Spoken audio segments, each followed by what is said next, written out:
The Pittsburgh Steelers believe that they have themselves a quarterback, and maybe they do.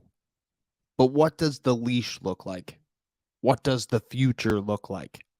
What is the risk reward option for the Pittsburgh Steelers in case everything goes awry?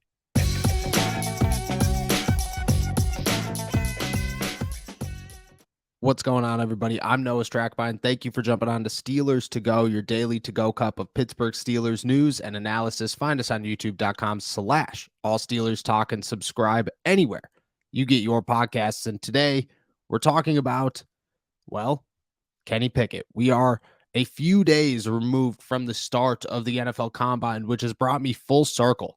Here we are. 1 year ago today, I remember standing, in front of Kenny Pickett as he talked to a group of media and me asking, hey, what's the relationship like with Mike Tomlin? And him just saying, hey, me and Mike have talked plenty of times during practice. He has come over and opened up and introduced himself and has spoken to me about football and life and this and that. And that's as good as it gets for the relationship. But at the time, everybody was talking about one thing when it came to Kenny Pickett. Yeah, he's NFL ready, but he doesn't have a high ceiling. There isn't a lot of, okay, how far can he take a team? It was really, are you going to take this guy in the first round and settle for a guy like Kenny Pickett? And here we are a year later. That narrative is almost completely gone, at least in the eyes of Steelers fans, because the Steelers, well, for what a lot of people said they were going to do, they settled. And they took Kenny Pickett. And Kenny Pickett seemed to be that guy, and he is that guy. As of right now, Kenny Pickett is that guy. He is the Steelers' savior. He's their next quarterback. Mike Tomlin wouldn't call him a franchise quarterback, but he said that the team is his. Kenny Pickett is way more than what we thought he was a year ago, but at the same time is still a player with plenty of questions and concerns. And the Steelers are a team that by no means are headed to be one of the best in the NFL. So it bears a question. How long are you waiting on Kenny Pickett and this offense if things don't go well this season? And if they go great this season, how much room are you willing to give the organization? How much more comfortable are you in a guy like Kenny Pickett to make actual change? While being able to lead a fourth quarter comeback time and time again is as good as it gets for a Pittsburgh Steelers quarterback, it brings back the memories of Ben Roethlisberger and gets everybody fired up. If you could win in a 2-minute drill in the city of Pittsburgh, you are going to be a legend. No doubt about it. But that can't ignore you from the fact that Kenny Pickett finished with the worst touchdown to interception ratio in over a decade, and that he only threw 7 touchdowns to 9 interceptions. And while he did win games, he also lost games.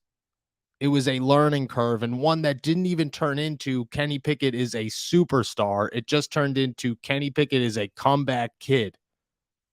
And that's enough for the Steelers right now. And it was enough for the Steelers to have a playoff hope and make a push towards the end of the season and keep their year alive and have everybody feeling very positive about the future after week 18. But at the same time, you can't do that every week, and you can't rely on everybody to do that every week. And Kenny Pickett needs to take a pretty significant step forward before you have any chance as the Pittsburgh Steelers to compete with teams like the Kansas City Chiefs and the Cincinnati Bengals and a better Buffalo Bills team and the Philadelphia Eagles and all of these teams that will and have made the Super Bowl and will continue to make the Super Bowl. And the Steelers want to be in that mix. And it starts with Kenny Pickett. Which brings me back to my question. Where is the line? Year 2, there are certain expectations for Kenny Pickett. You look at this kid and you say, he should become a much better pocket passer. He should be able to make more plays comfortably. He should throw way more touchdowns and less interceptions. There shouldn't be so many, we have to win on a 2-minute drive, otherwise we're losing this week. type of situations. Kenny Pickett should lead teams to victory. He should be able to work well with Matt Canada. The whole offense should click much better in 2023. If it does, there are no worries. This conversation is gone. You continue to talk about, okay, in what direction is Kenny Pickett going? How much better can the Steelers get with him? But if it doesn't go well and things start to look rough, what is the plan of attack? I think the first one is to fire Matt Canada, obviously. And I know I don't want to continue to call for this guy's job, but I think the first step would be to remove the offensive coordinator and try again there. I think that's most NFL teams' first step of action is to say, hey, look, this isn't working out. We got to get somebody that clicks a little bit better with our quarterback and our offensive line and our wide receivers and our running back and the whole nine. We got to get somebody that works. Now, if that doesn't work, you have to begin to question things because the NFL is a constantly revolving door.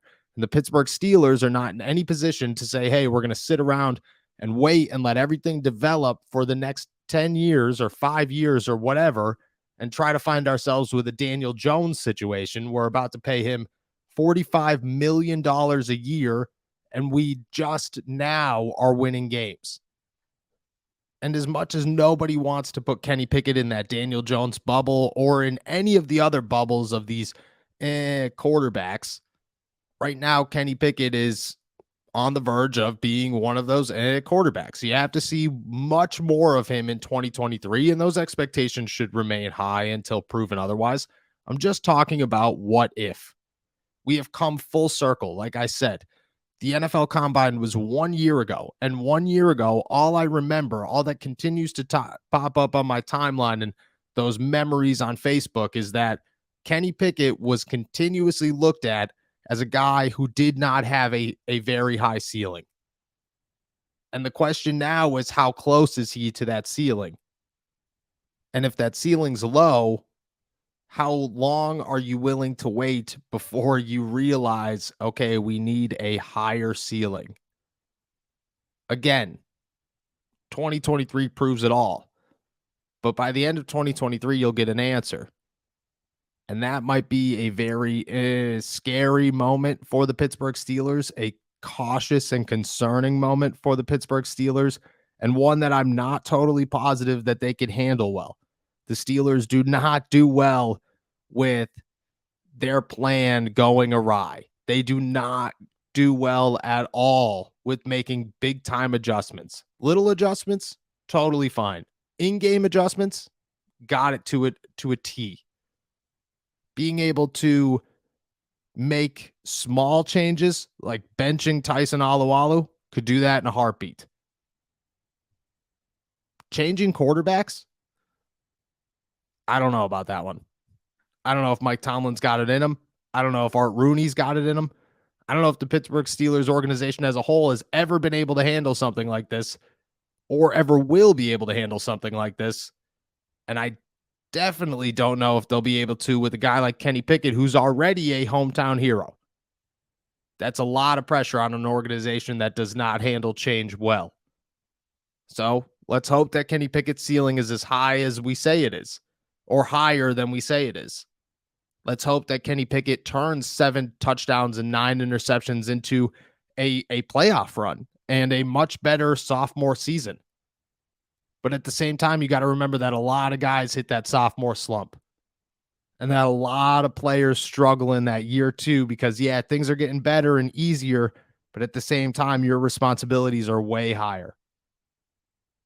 If Kenny Pickett hits that slump, if Kenny Pickett hits that point in his year where things are just not going well and maybe Matt Canada isn't the answer and he's making things worse and all of these bad things, how quickly can the Steelers make a change to save their quarterback and, more importantly, save themselves?